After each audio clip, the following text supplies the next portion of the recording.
విజయవాడ శరన్నవరాత్రి మహోత్సవాల్లో 7వ రోజున కనకదుర్గమ్మ మహాచండీ దేవిగా దర్శనమిస్తున్నారు. శ్రీ చండీ అమ్మవారిలో అనేక మంది దేవతలు కొలువై ఉన్నారు.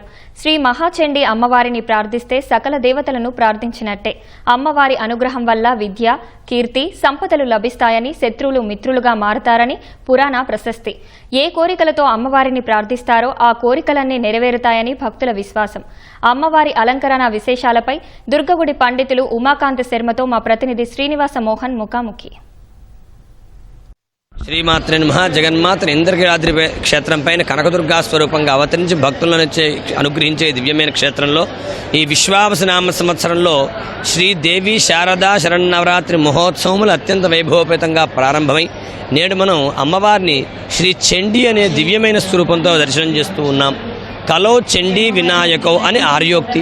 కలియుగంలో ఏ మానవుడైనా సరే వారు సంకల్పించుకున్న కార్యములు శీఘ్రంగా దిగ్విజయంగా పూర్తవ్వాలంటే ఇద్దరిని ప్రధానంగా ఉపాసించమన్నారు, విఘ్నేశ్వరుణ్ణి, చండీ అమ్మవారిని.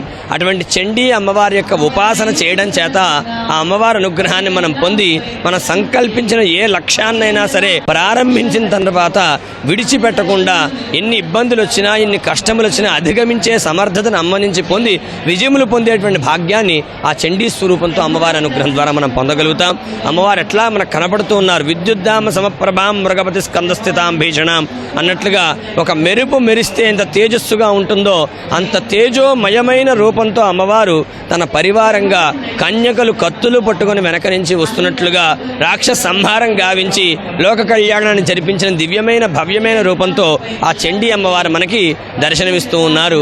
అటువంటి అమ్మ యొక్క ఉపాసన ఇంద్రకీలాద్రి క్షేత్రం పైన ప్రతినిత్యం కూడా మనం చండీ హోమం ద్వారా భక్తులు చేసుకునేటువంటి భాగ్యాన్ని ఇక్కడ మనం పొంది ఉన్నాము.